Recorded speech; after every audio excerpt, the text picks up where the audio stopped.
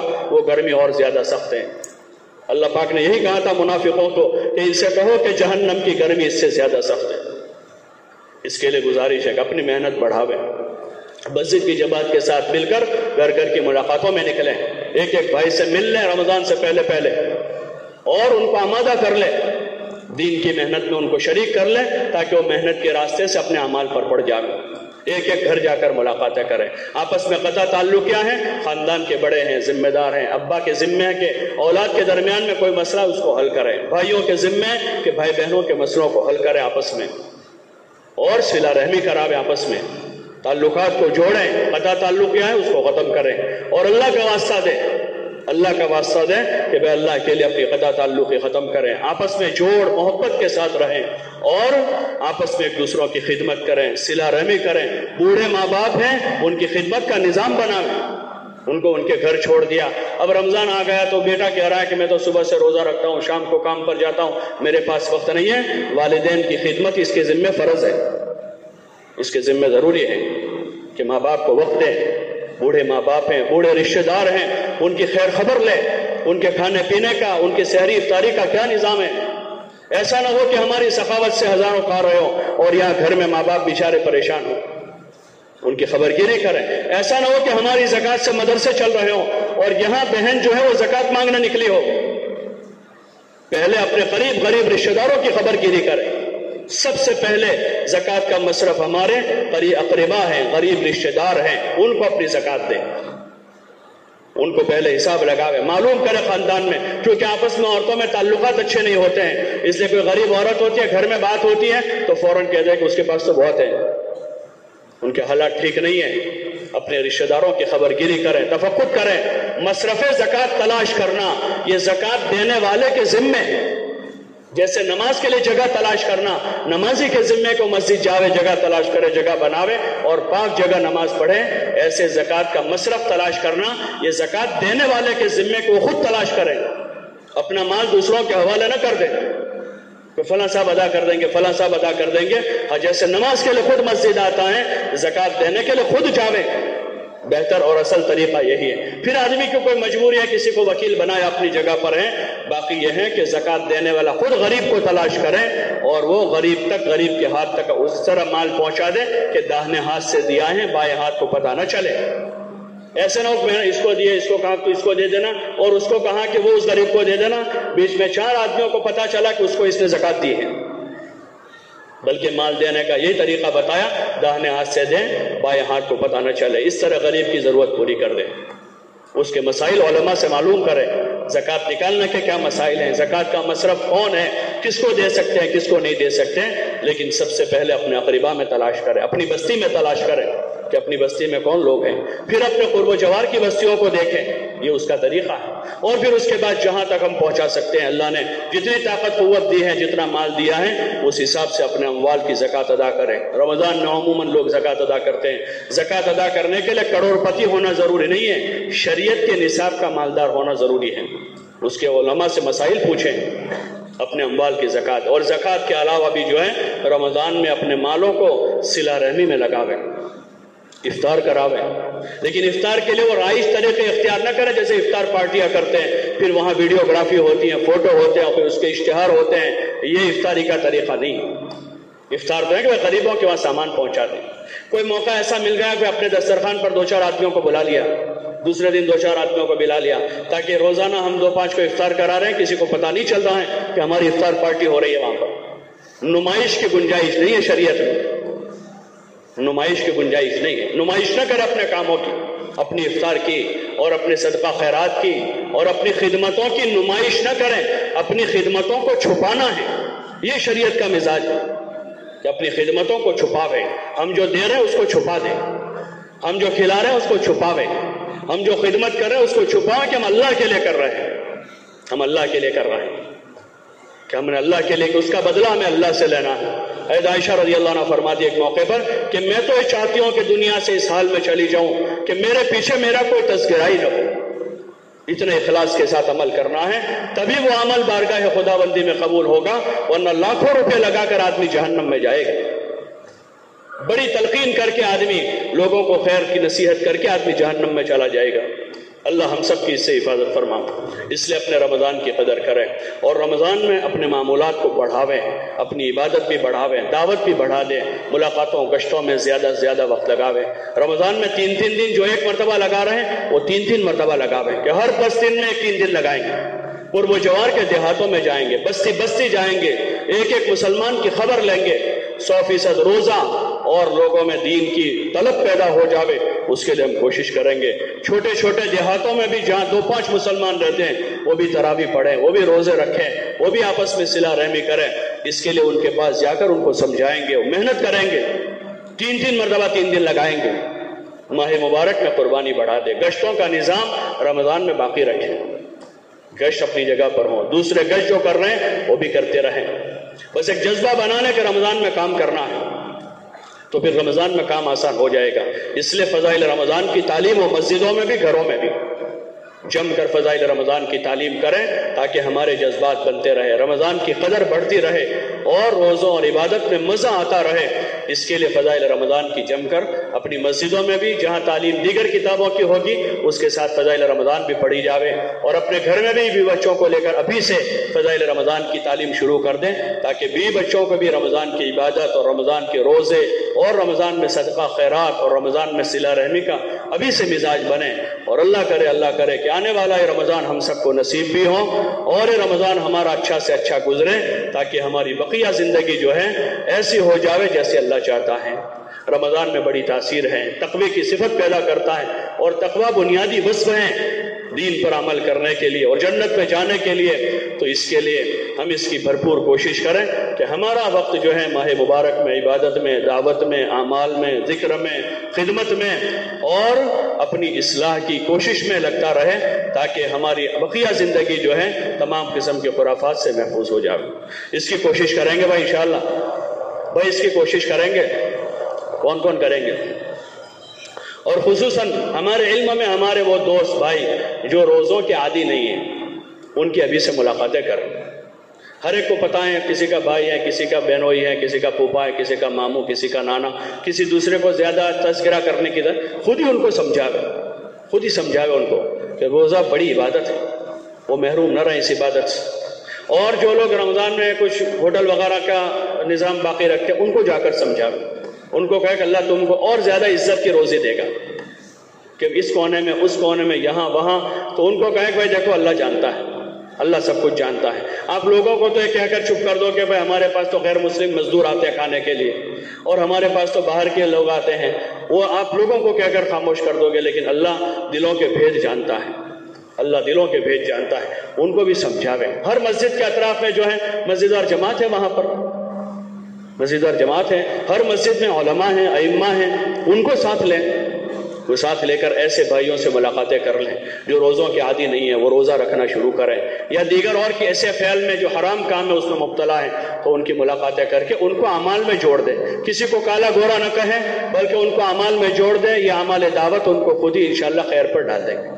ایک موقع پر ہم لوگ رمضان میں 3 دن گئے، دوسرے دن تعلیم کے بعد ایک ساتھی ہمارے ساتھ تھے، تقریباً 57 سال کی عمر تھی ان کی۔ میں نے ان سے پوچھا تم کو کیا فائدہ ہوا؟ تو انہوں نے کہا کہ میری عمر 57 سال کی ہے، میں نے یہ پہلا روزہ کل رکھا۔ جماعت میں نکلے، وہ ان کا برا فعل تھا نہ رکھنے کا، جماعت میں نکل کر روزہ رکھنا شروع کر دیا۔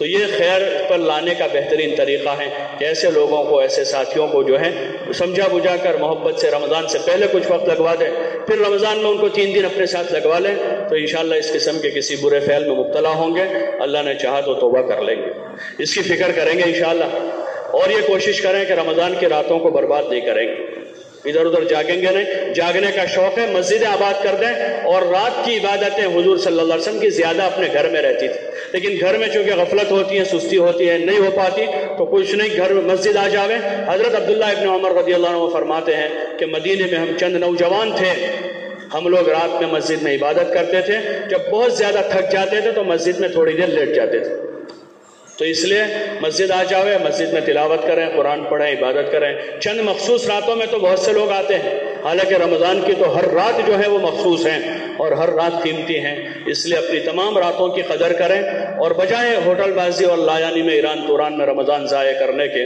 اپنے رمضان کو اعمال میں لگا دیں، خدمت میں لگا دیں، اور اپنے رمضان کو عبادت میں لگا دیں، دعوت میں لگا دیں، تاکہ فضولیات سے ہماری حفاظت ہو جاوے۔ بھائی اس کی کوشش کریں گے انشاءاللہ، اور رمضان میں لڑائی جھگڑا نہیں کریں گے۔ گرمیوں کا رمضان ہوتا ہے، صبر کریں، کتابوں میں رمضان صبر کا مہینہ، صبر کے ساتھ رہیں، گھر والوں کو بھی صبر کی تلقین کریں، تو انشاءاللہ مسئلہ ہی حل ہو جائے گا۔ اگر صبر سیکھ لیا تو سارے مسائل کا حل اسی میں۔ رمضان میں مہمان جماعتیں زیادہ آتی، جماعتیں زیادہ، ایک ایک مسجد میں 2 3 3 جماعتیں ہوتی، جماعتوں کی نصرت کریں، جماعتوں کی خدمت کریں، جماعتوں کا ساتھ دیں، ان کو ملاقاتوں میں لے جاویں، کشتوں میں ان کو لے جاویں، اور ان کے ساتھ سارے اعمال میں شریک رہیں۔ ایسا نہ ہو کہ رمضان میں ہم ایک طرف ہے، جماعت ایک طرف ہے، ایسا نہ ہو، آنے والی جماعتوں کے ساتھ رہیں، سیکھنے سکھانے میں، خدمت میں، اور ان کے اعمال میں، ان کی تعلیم میں شریک رہیں، تو انشاءاللہ جتنی محنت اور جو خیر ان کے ذریعے سے وجود میں آئے گی، اس میں انشاءاللہ ہمارا بھی حصہ ہو جائے گا۔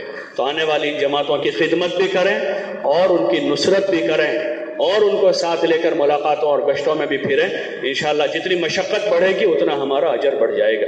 کریں گے انشاءاللہ، اللہ پاک ہم سب کو توفیق عطا فرمائے۔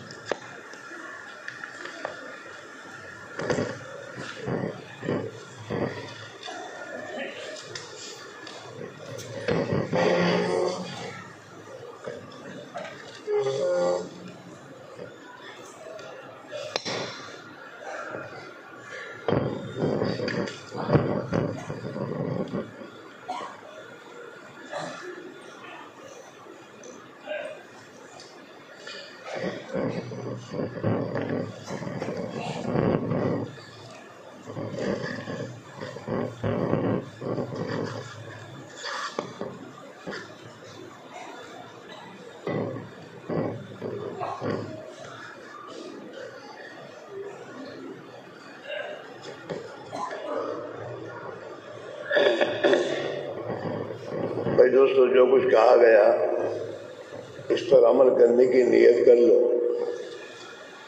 اسی سے انشاءاللہ دنیا بن جائے گی، آخرت بن جائے گی۔